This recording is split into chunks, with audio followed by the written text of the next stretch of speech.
Hello everyone and welcome to another Top 5 Records video.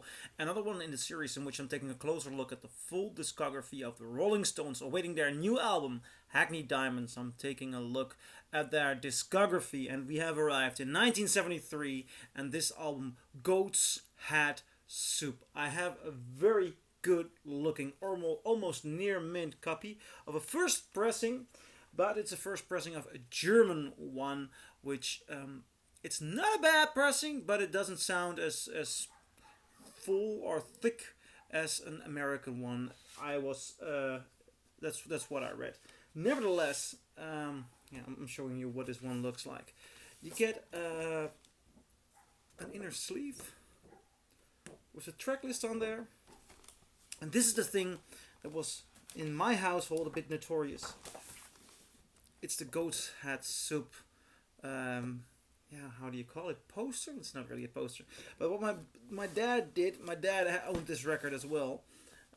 He put this in the front sleeve. So every time I was going through his Rolling Stones collection, I would find this poking out there, and I thought it was the most disgusting image ever. Seriously, I did not like it for one bit.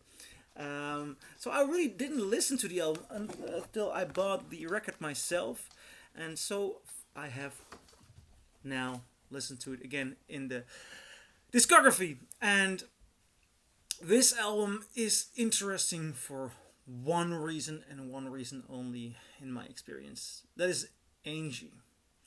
And Angie on this pressing sounds amazing. I think it is one of the most gorgeous ballads from the 70s, perhaps even one of the best ballads ever. It is so intimate, it is so fragile. We get to hear another side of Mick Jagger's vocal capacities, which we haven't heard in a Rolling Stones catalog before. And Angie, melody-wise, lyric-wise, intention-wise, vocal-wise, also Richards is an incredible nuanced and emotional player on the guitar. It is stellar.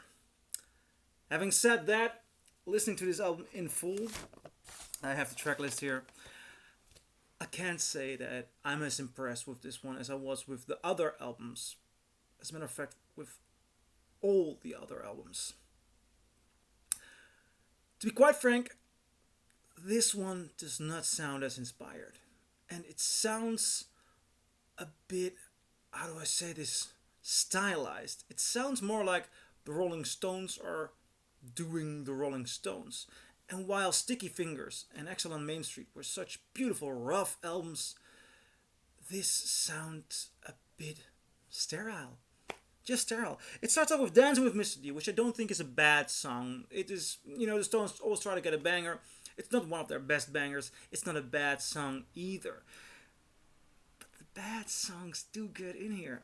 Or at least, not really bad, but harmfully mediocre, if you understand what I'm saying. Harmfully mediocre. It's just boring. For example, 100 Years Ago and Do, Heartbreaker.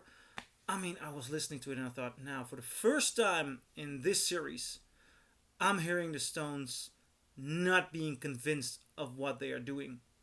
So, nor am I convinced. And I find it pretty tough.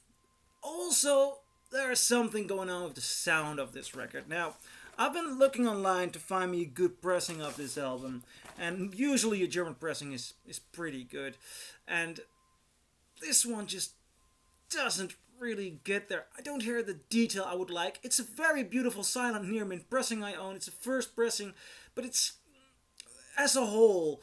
And now I found on Steve Huffman forum some people saying it's, sound quality wise, it's just not what you'd hope. Not what you'd hope. And even when you take a look at Exile on Main Street, from which Mick Jagger said it was a mixed, sloppy.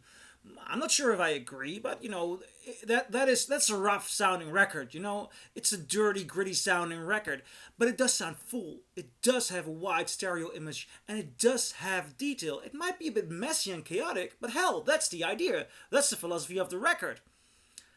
If this one wants to sound sterile, or it does, or stylized, or a bit more poppy, going with the 70s pop flow, I understand that. But it lacks detail. It lacks depth. and I just don't get into it that much. So it might be a combination of songwriting skills, conviction, being convinced of what they're doing, and the overall sound. Side 2, I'm looking here at the vinyl. Silver Train, Hide Your Love, Can You Hear the Music? Star Star, I really like Star Star. Star Star was a nice song, but it's the only one I can point out as being next to Angie that I really enjoyed. So I really, really hope that this is not the start of a decline. Because for the next video I'm going to talk about It's Only Rock and Roll, and I like it. Well, I hope so, and I'll see you there. So this was my video. Do you agree? Do you disagree? Leave a comment below, and I'll see you in my next video. Bye.